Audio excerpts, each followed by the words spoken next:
Sports and entertainment are unifiers of people, and the Rose Bowl Institute celebrates the power of sports to unite people everywhere. Since 1922, over 100 million fans have witnessed unforgettable moments unlike any other venue in the world. The global recognition of the Rose Bowl Stadium will bring people together to learn, be inspired, and explore discussions that positively impact society, showcasing the qualities these events have stood for over the past near century.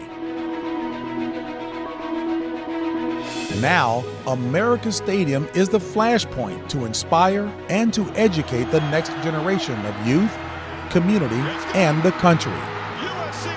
This is the Rose Bowl Institute.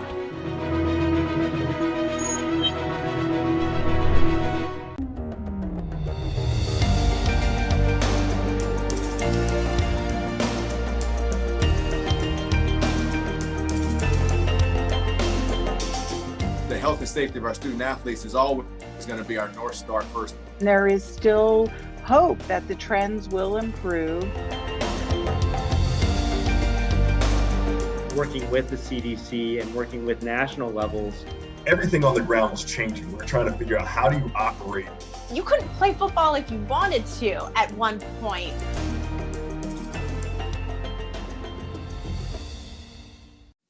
On behalf of the Rose Bowl Institute, thank you so much for joining us today for this panel discussion on the pandemic and how it has impacted college sports. My name is Heather Dinich. I'm a senior college football writer for ESPN.com and a studio analyst for ESPN. And I will be entering my 13th college football season this year. I have covered the ACC extensively. I have covered Lloyd Carr's last home game in Ann Arbor, the transition from the BCS to the college football playoff. But this year, I learned what PCR is, what daily antigen testing is, and I have spoken to many, if not all of our panelists today about exactly how that has impacted college sports. And we have a great group today to help answer some questions and to really shed some insight into how these decisions were made.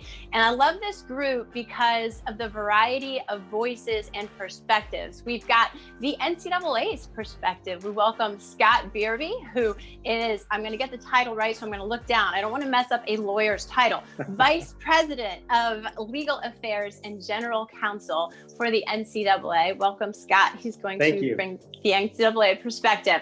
And we've got Keith Gill, the commissioner of the Sun Belt Conference, who I've also talked extensively to about all of this. Welcome to the panel, Keith. Thank you. Thanks for having me. Yeah, and you know, my SAT scores would never get me anywhere near the Ivy League, so this is close as I'm going to get. Executive Director Robin Harris, the Ivy League schools. Thank you for your perspective, Robin. Thanks for being here. Good to see you again, Heather. Thank you. Thanks. And Martin Jarman, UCLA Athletic Director. I love this connection because I sat in studio with Chip Kelly for a while talking about college football. So Martin, it's nice to have you join us as well. And I love the California perspective because that was a big deal during the pandemic. Heather, it's good to be with you. Thanks. So now I would like to start with Robin because the Ivy League has been in the spotlight for so much. I mean, even since the spring and when the pandemic started. Robin, if you could kind of just walk us through where the conference is right now in terms of what's happening, because I believe, if I'm correct, and I just read something from Harvard, the Ivy League is still reluctant to play. What's been the decision-making process and how the university presidents have played a role in all of that? So we are where we have been since the middle part of March, which is continuing to evaluate the trends of the virus and the health and safety considerations for our campus communities. And those have resulted in campus policies that have so far made it impossible for our schools to compete athletically because the campus policies initially in March, our campuses were sending students home. And our student athletes are, of course, students, so campus policies apply to them just as they do to other students. And so our athletes had to go home, and that meant competition in the spring was not feasible. And for the fall and the winter sports, the policies that caused the decision that we weren't able to compete are related to travel restrictions and visitors to campuses, as well as we still have social distancing limitations on campuses. And we have students enrolled and on campus who are very limited in what they're able to do. And while we are having athletic activities and we have a phased approach to those athletic activities, the travel policies and the limits on visitors to campus that exist right now still make it difficult for us to have competition.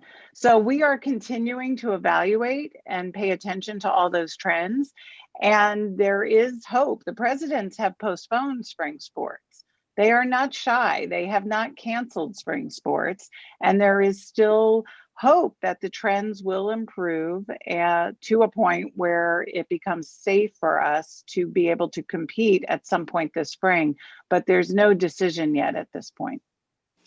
And so, Martin, I wanted to bring you into the conversation because the Pac-12 decision early on not to play before it did play, I'm not sure people realize that a lot of the basis for those decisions were because of state and local restrictions. Can you help explain and kind of pull back the curtain a little bit on you couldn't play football if you wanted to at one point? What was that like in the decision-making process there? And what was it like on campus, and how did that sort of change?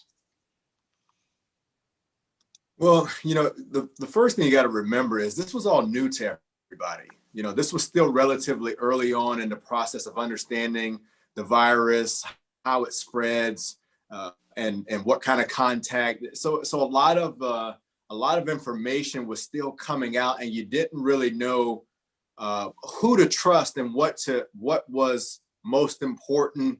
And so that's when you have to rely on your medical personnel. And, for us, the health and safety of our student athletes is always going to be our North Star first and foremost. So during that time, we received a lot of counsel from our medical staffs from all the Pac-12 schools. But you also had to marry that with our local guidelines and protocols and restrictions. And the fact of the matter is, California at that time looked very different than Arizona, than Oregon, than Utah, than Colorado. And so, we were always from the beginning, we're either all in this together or we're not. It wasn't going to be any separation from that standpoint. We were going to be unified. But the challenge of that is, everybody interprets information differently and how that impacts us competing.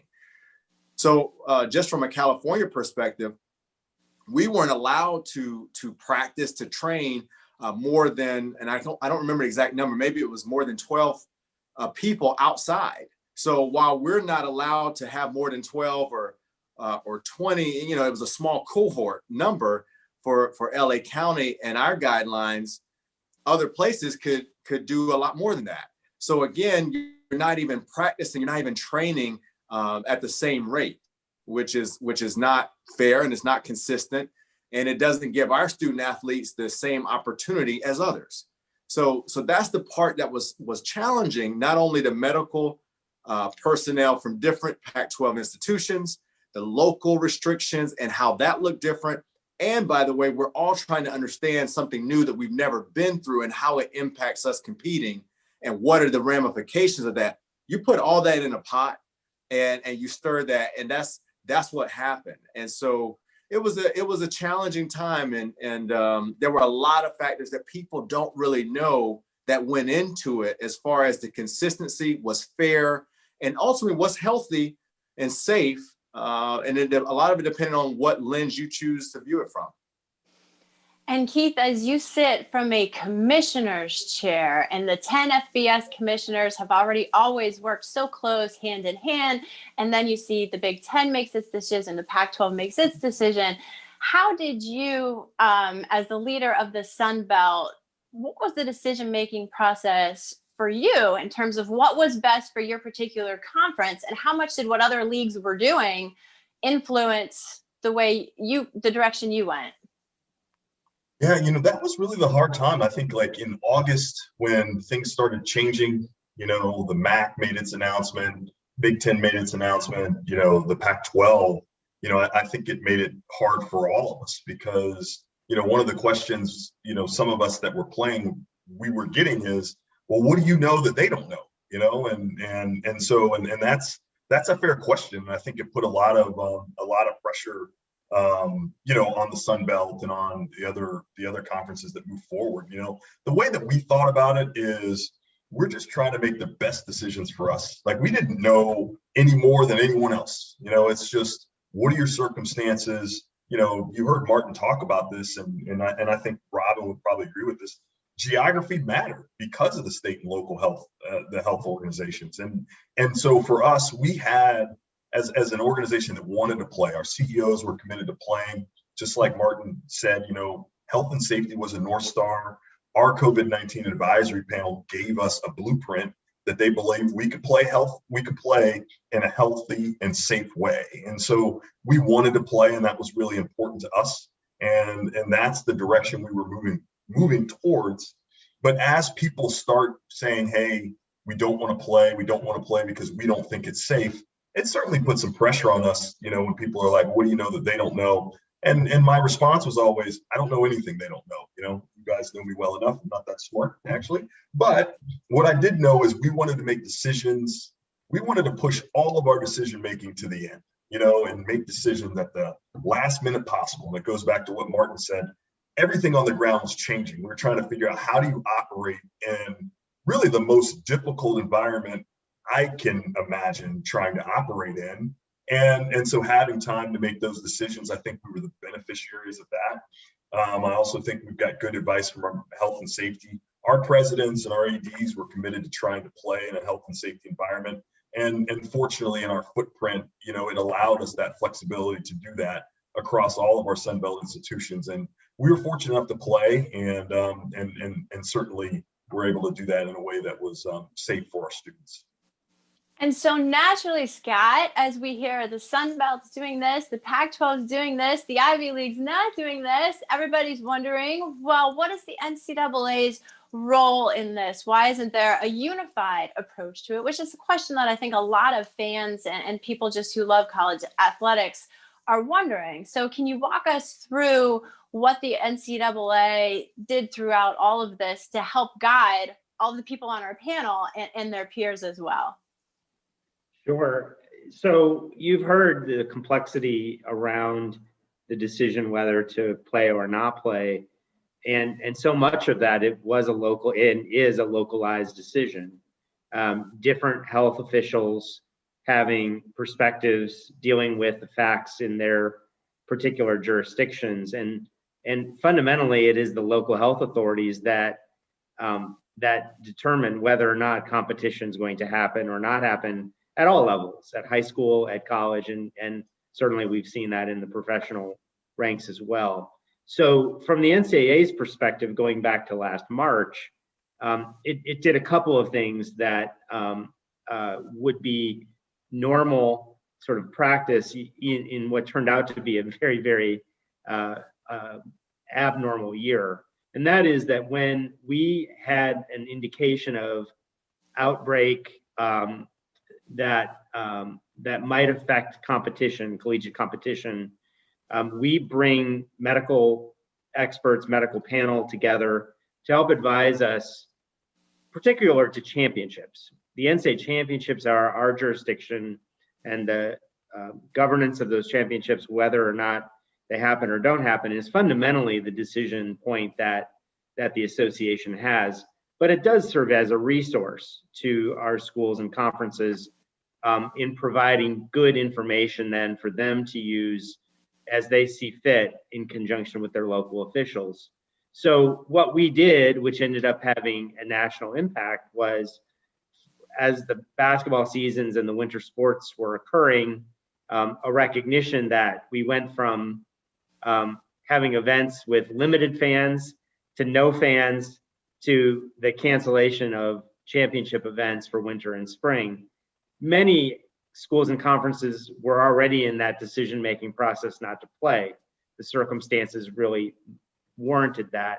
But certainly then the decision about whether to hold championships or not has a ripple effect on the way the various institutions and student athletes look at this. So our next job was to help schools and conferences with decisions about eligibility, decisions about impact on student athletes, and whether it was better for them to be on campus or not be on campus, whether it was in their best interest to be in that cohort of other student athletes, whether local officials would let that happen, or whether it was really the decision to go home and to deal with the pandemic in that way. So our job was really to then help smooth that over with the governance authorities making blanket waiver decisions about continuing eligibility, extra years, accommodations for those that really needed to be on campus because of their personal circumstances, all of which would normally have rule consequences. And so it was really then to sort of help facilitate the smooth transition of a very, very challenging year. And then it is that medical resource that we continue to try to play through a number of means. One is convening those medical experts, working with the CDC and working with national levels to help provide good resource material for our schools and conferences. And that has continued on through documents, the resocialization documents that exist on ncaa.org. There's a wealth of great information there. Weekly social series in which Dr. Hainline, our Chief Medical Officer, and a variety of medical panelists were able to have good, frank conversations online in order to, again, help student athletes and help our coaches and help the world at large understand the predicament. So it's really through a variety of those means that the NCAA has tried to operate at the appropriate level. We've made the decision to go on with winter championships, to go on with spring championships, and for those schools that want to do so, to play fall championships here later on in this year. So we have a very busy couple months ahead to try to make those events happen safely and with national champions. And you've talked about the student athletes, and their voices were so empowered this year. And I think that's one thing that really, really came through in college athletics between Black Lives Matter and just the empowerment of the student athletes' voices. Robin, I'm curious how much interaction, if any at all, you had with student leaders on campus, any feedback that you've gotten. How are the athletes' voices taken into consideration throughout the Ivy League's process? Yeah, that's a great question, Heather. And I have been meeting with our Student Athlete Advisory Committee, and they are the campus leaders of our student athletes regularly throughout the pandemic. And they have a mixture of reaction to what a challenging year this has been. It's frustration, disappointment, heartbreak, understanding, hope. And it's been really challenging because all students have been, their campus life is not what it normally is and what we want it to be.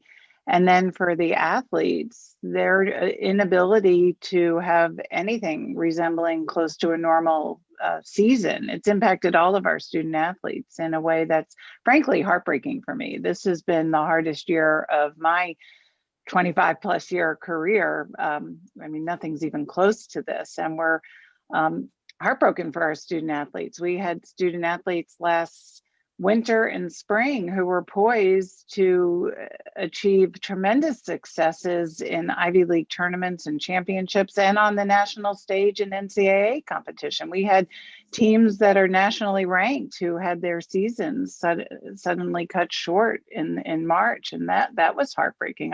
We would have, I can still say this now, we would have had national champions if we had been able to compete, and you can't prove me otherwise, right? We would have had national champions.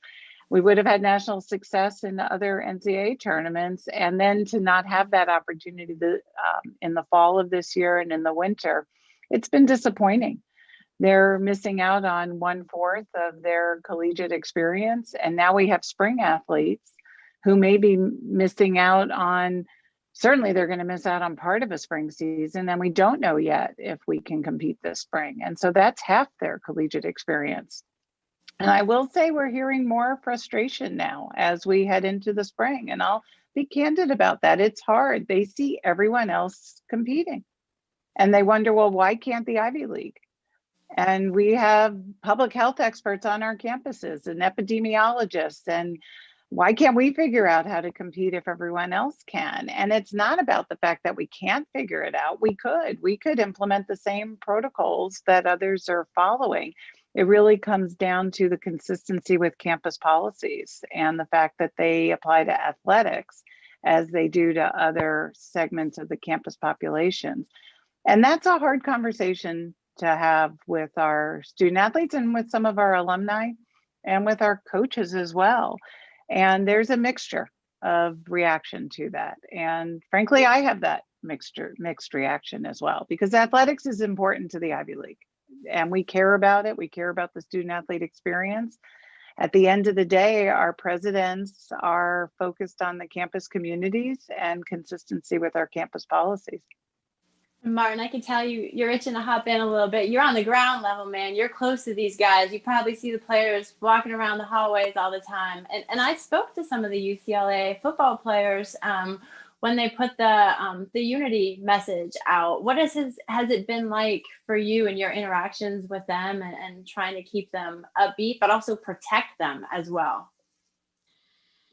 Yeah, it's been tough. It's been tough. They've been through so much. And like everybody mentioned earlier, this is a situation that none of us have been through. And so your heart goes out to them, first of all. And you really try to realize that they have a short window to do what they love. And that's what I really want people to understand. I mean, most of them have a short window, 2 years, 1 year, 3 years, to compete and do something they have done their whole life. And so it is precious. This is a precious time for them that they cannot get back.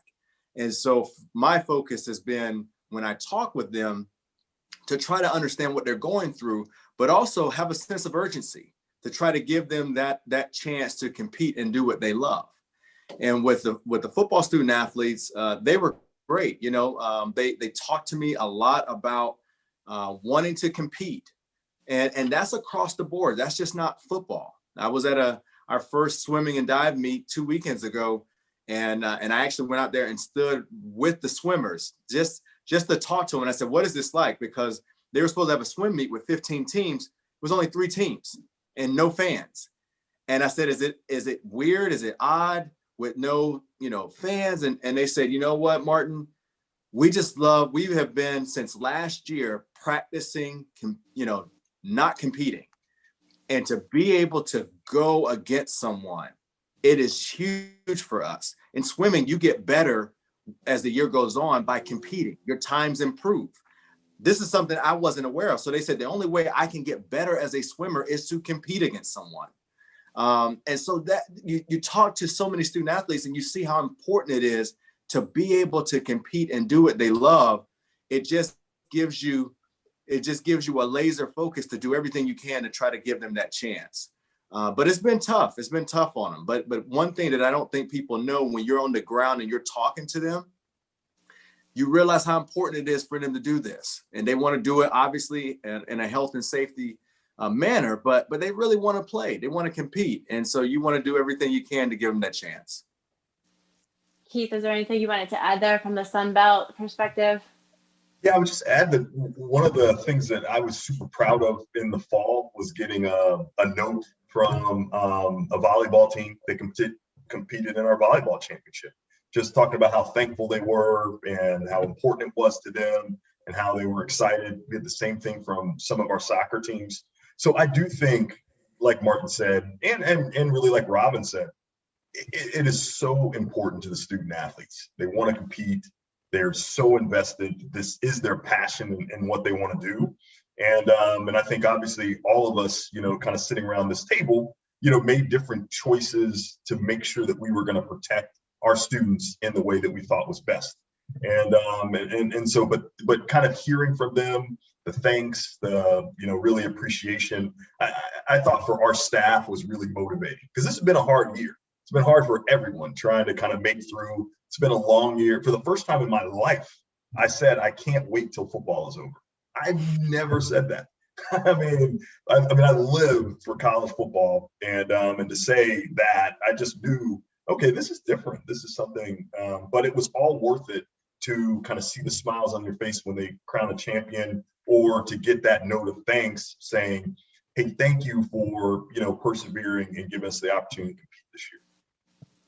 And so, Scott, as you hear them balance this at their individual levels, how do you advise or go about making these decisions with the economic impact, which is a very real thing in college athletics? I mean, I don't think any of us will forget when the NCAA tournament didn't happen. That is an enormous deal, as everyone knows, financially. But again, players want to play, at least a lot of them do, from what we've heard. So how do you balance these decisions with also the economic impact of running a business and a financial institution?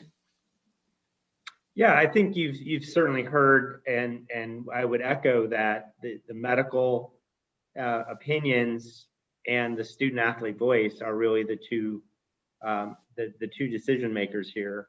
The medical opinion back in March left no uncertain terms that we didn't know enough. We certainly didn't know the extent that a year later we'd still be in this predicament. But certainly the moment in time was that a championship could not be played. From a travel perspective, from a logistics perspective, just the fear and uncertainty that we were facing. We had some events underway back last March, and there was a real tension about whether a COVID positive test result on a campus would mean that another team was willing to play that team that came from that campus. We've come so much further now. We understand more about the virus. We understand more about mitigation. We understand more about what's effective. And so as our institutions and conferences have made decisions, it's been with their medical advice in mind, with their local circumstances in mind. That's why some places have decided that fans are an appropriate way, and it doesn't augment the risk. Many other places have decided not to, that it really is about fulfilling then the student's desire to compete, even if there isn't anybody else around, or even if there isn't any television cameras that are in place. It's to accommodate those two interests. And then the economics are really the mitigation of loss and the mitigation of expense in a way then that can accommodate athletic departments that have hundreds of student athletes to keep in mind with respect to their training, their financial aid, and the requirements that exist toward them. So the economics really are about how to mitigate and how to offset loss in ways that are secondary, frankly, to the medical advice and the student athlete voice. And so here we are, 2021. Happy New Year, everybody. That wretched 2020 is gone, right? But yet it's still Groundhog's Day. My kids are still at the dining room table over there. There are a lot of things that haven't changed. What do you guys think is going to last from this? What do you think we're going to continue to see, whether it's from recruiting or budget cuts or daily testing, whatever it might be? Mart, how about you from the campus level? What do you think is going to stay the same as we enter the spring and fall and this new year? Heather, this is another conversation and another session. This question alone, I'll keep mine brief because I love to hear everybody else's perspective. But obviously on the ground, I think recruiting is going to be totally different. I think our coaches have learned that they can accomplish their goals and develop relationships through a virtual primary way. But more importantly, I think there's more of a value been placed on your time with your current students, the desire to spend more time with your team and your family. And so I've talked to a number of football coaches that one of the first things they talk about is this was an eye-opening experience for them as far as not having to be on the road traveling all the time. I think it makes sense. We all want to be in person, and there's certain things that you need to do in person, but I think we've all learned that we don't have to travel and spend the hours away from campus and away from our families as much as we have done in the past. So I think that is one that's a no-brainer from my perspective. And then also too, I think you're going to see, everybody's hurting financially.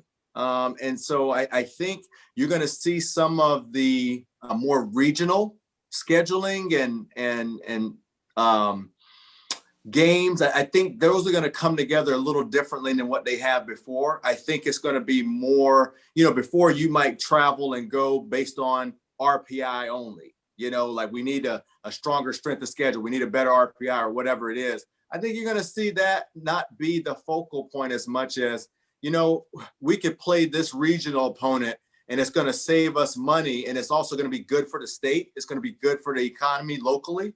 I think you're going to have more decisions that are centered around financially more focused or responsible, fiscally responsible, but also what makes sense for some of the other local constituents that we have at play. I think you're going to see that last throughout that, and that's going to be more important. Robin, what do you think? Yeah, I agree with what Martin said about travel. I think there's going to be much less travel in the future. We still need in-person connection and discussion and the camaraderie that comes from being in person. But I do think that the number of meetings that we have so many people travel to get together for a few hours, we now know we can achieve a similar purpose by conducting it via video discussion. So I think conference calls may be in the rearview mirror, and we may not see conference calls anymore, or at least not very often. I think also we're going to appreciate, I know in the Ivy League we will, a lot of the things that we took for granted in terms of the ability to have in-person interactions and competition, and our student athletes right now that are coming back to campuses as our campuses are opening this month, and just getting out. We had some campuses that had no students last fall on campus again. That's going to be a big deal. I can get choked up just thinking about that because we haven't hugged since February. I mean, that's crazy.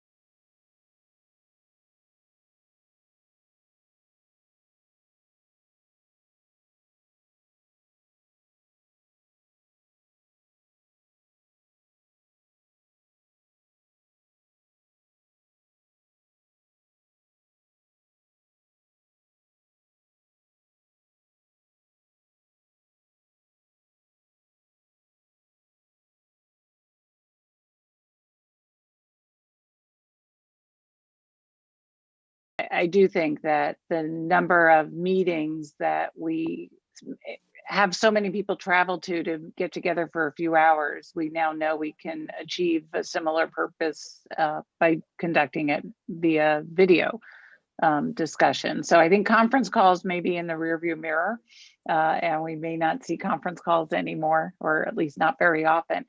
I think also we're going to appreciate, I know in the Ivy League we will, a lot of the things that we took for granted in terms of the ability to have in-person interactions and competition, and our student athletes right now that are coming back to campuses as our campuses are opening this month, and just getting out. We had some campuses that had no students last fall on campus. They were all enrolled virtually. So to see them in their athletic facilities, just working out and the joy on their faces from that. And so that ability to appreciate the little things, I know personally, when I get to hug my parents again, that's going to be a big deal. I can get choked up just thinking about that because we haven't hugged since February.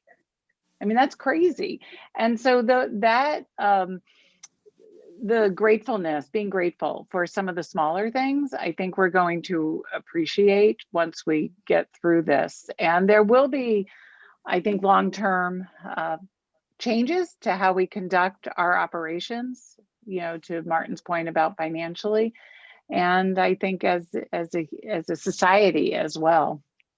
I also do want to comment, and within our league, I've seen more collaboration across the schools, which has been truly phenomenal. And it transcends all levels. The IB presidents are meeting more regularly, the athletic directors, the other administrators, and our coaches are meeting on their own and discussing issues of commonality. So I'm not going to say like once we're competing again, it's all going to be kumbaya, but I like the collaboration from my chair that I've been seeing this year.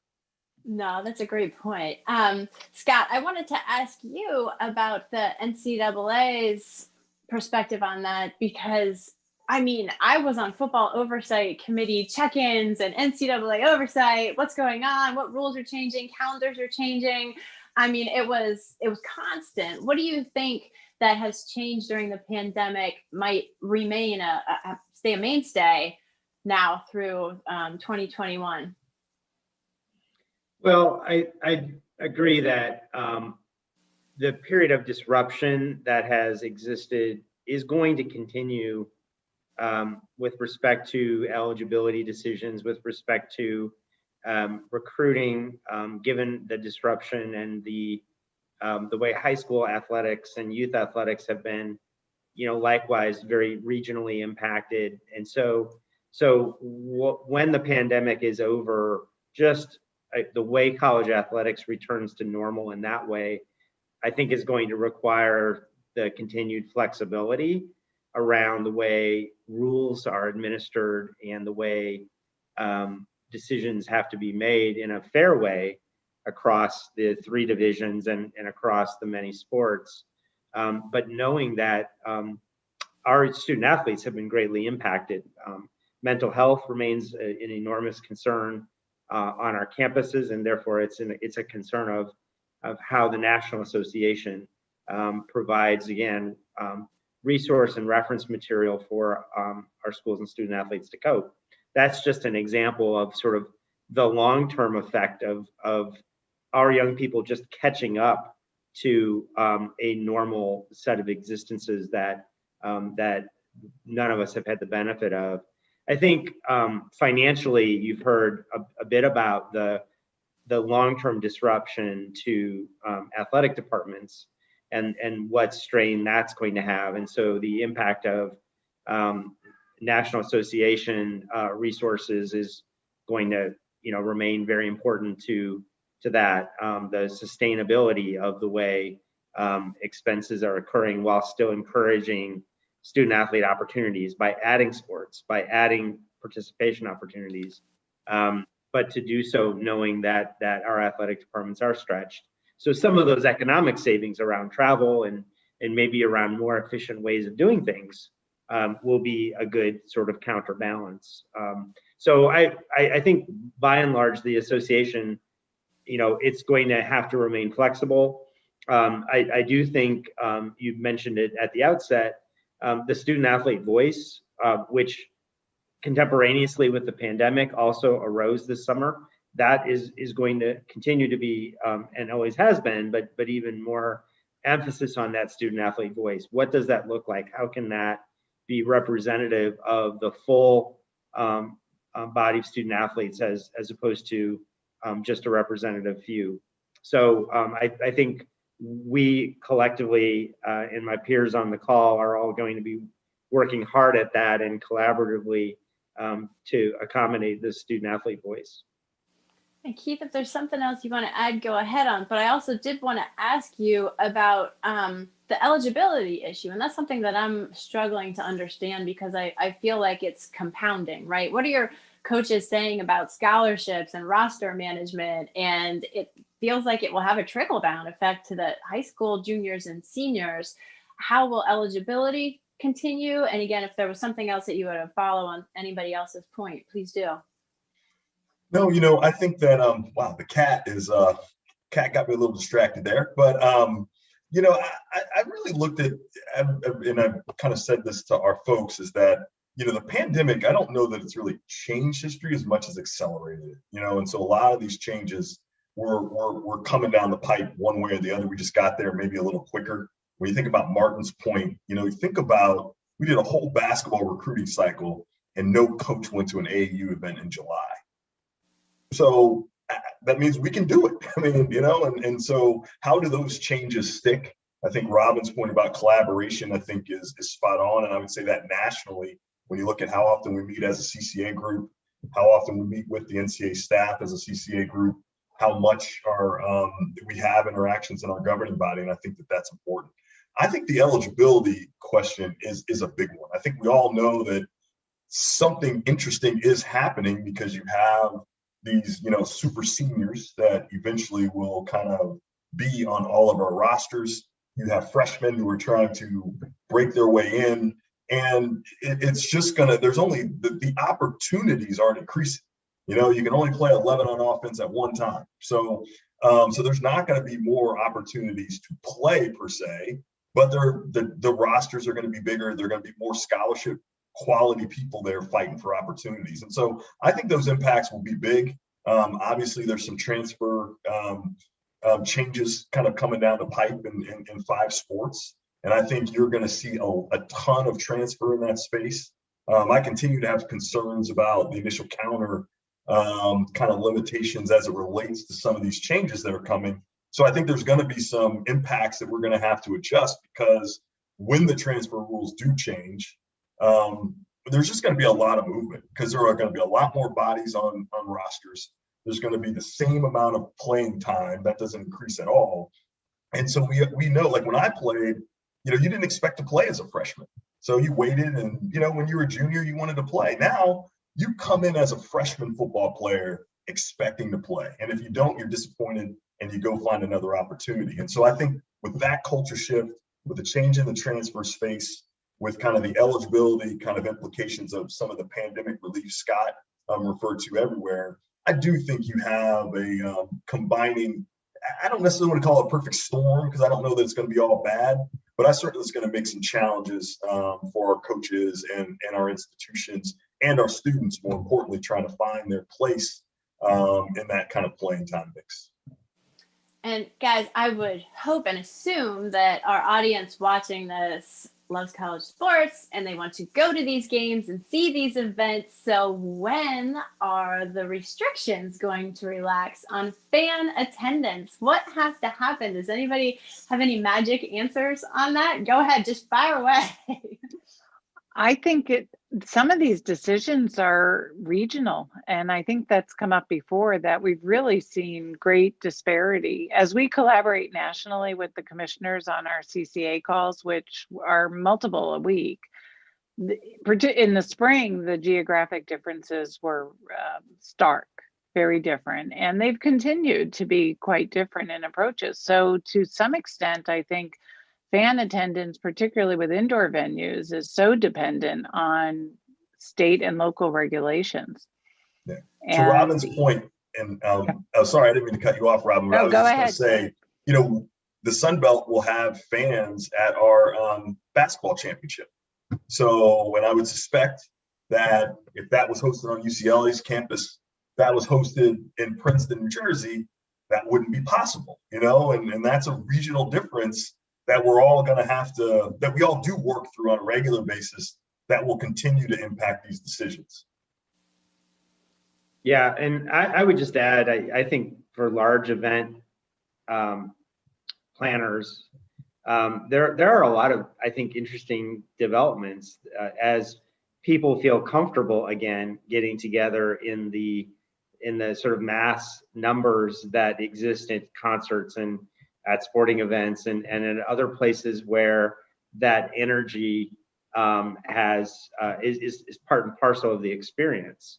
And yet, at least it would seem that it will take some time for that comfort level to return, let alone the health consequences of vaccinations and positive numbers going down for the virus. But even after that, I think there's this residual effect of when will people feel comfortable? It's one thing, and I agree with Robin, it's like, to give a good hug to somebody you haven't hugged in a year is going to be super important on a one-on-one level. But when you start high-fiving the 500 people around you, is that like, when will that feel normal again? And maybe it will right away. And certainly it's going to vary by the experience of the person. But I do think that that's something we're going to have to watch for. And then there, just the technology around fan entrance, fan safety, and whether any of that will remain with us in terms of, no longer feeling like it's okay to go somewhere when you have the flu, right? And yet, that there was a certain sort of, oh, I'm okay, I'm not going to be contagious. Well, hopefully there's a greater awareness around that, which will make people make better choices. Martin, you guys sell some football tickets. Heather, I'm the eternal optimist. We're going to have fans. I can't wait. I'm excited. I think people feed off the energy when they're around each other. And I actually think, and I hope as we move forward with the mitigation and vaccine, and that we can be a part of the solution to help people show the behaviors that we all need. Herd mentality, you've heard those things, to really put us in a position that by the time we get to the summer and fall, that we can be together again. So I'm positive, I'm bullish on that. And I just think that we've got to continue monitoring it, but we got to be a part of the solution and help people understand the importance of doing and vaccine and doing the things necessary, the behaviors necessary to put us in a position to where we can all get back together again and have that energy. So, I do think go ahead. No, go ahead. the only thing I was going to say, just to add on to what Martin said, is it really is about what normal looks like. It won't be exactly like it was in 2019, but it will be some sort of modified version of that, where people get together. Maybe you don't high five anyone, but you stand next to them, or what have you. So yeah, exactly. Maybe it's a virtual high five. But I'm like Martin. I'm optimistic. I do think that things will start moving more towards normal, but I do think normal is going to look different kind of going forward. So, playing on that, going forward, to wrap up, what's one thing each of you learned from your perspective seats from last season that you hope to use going forward to make 2021 a little bit better? Go ahead, Robin. I think I learned a lot about leadership through something that is incredibly challenging for everyone, and how to manage staff members, how to manage conference constituents, how to look forward, but also focus on the day when everything is so complicated and so hard. So I learned the importance also of getting outside daily for my walks, and how that can change my mindset and also create inspiration. And I listen to a lot of leadership podcasts while doing so. And I really do think this has been an incredible learning year, even though it's been very, very challenging. Mental health. Martin, how about you? Heather, I created 3 P's that I've learned: perspective, purpose, and passion. So perspective during this time when it's chaotic, you've got to talk and connect with other people to help your perspective and understand that we're all going through this. Things are not going to always be this way. You have to be willing to shift. And so you've got to enrich your perspective to help you deal with it. The purpose, whenever it's like this, it's like laser focused on what's most important. We talked about that earlier. How do we get our student athletes to compete and do what they love in a healthy and a safety manner? I think it's allowed that purpose to really laser and hone in. And then passion. Once you have that perspective and that purpose, you got to have energy. You got to go after it. It's going to be hard, but we have to have a vigor and a passion to do this. And that's what I've learned is you've got to really sharpen and kind of focus among the chaos. What can you count on? And that for me is those 3 P's. I love that. I got to get you in my dining room teaching these. Perspective, purpose, passion. Absolutely. Absolutely.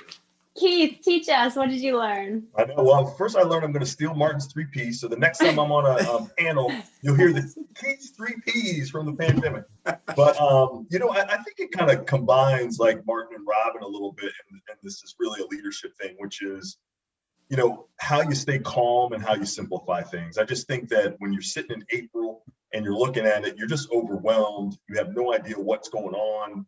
And, you know, you really do need to get your wits about you, be calm, figure out how to take some bite-sized chunks and kind of work through your plan and work through your progression.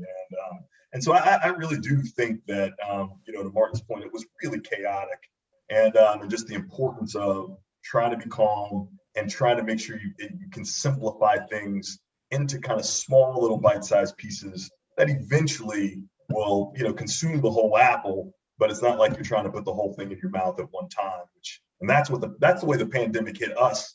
When you're canceling your basketball tournament and doing all the things that we had to do, it's hard to look and say, okay, everything will be fine in the fall. You're like, oh, we're going to be canceling next year, until you kind of sit down and kind of map out your plan. Scott, how about the NCAA? I was hoping you would skip over after all these great answers. I don't have anything as profound as the 3 Ps, but I would just say that from the vantage point that I've had the privilege of watching these leaders and others, it's really the reassurance that there is decision making going on that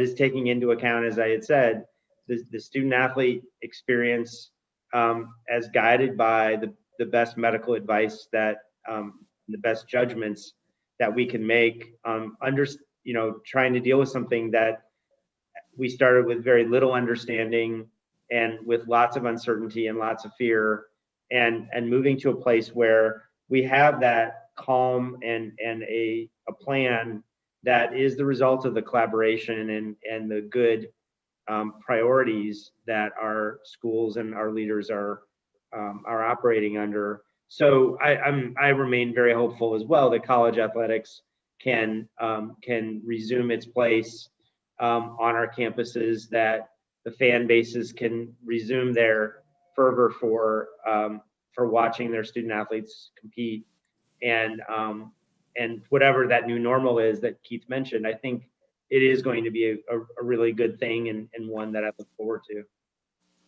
Well, hopefully our audience watching today learned something and gleaned some insight from all of you. And on behalf of the Rose Bowl Institute, thank you all so very much for your time. I know you're busy, so everyone appreciates it. Thank you so much for joining us today. Yeah, thank you. Thank you. Thank you.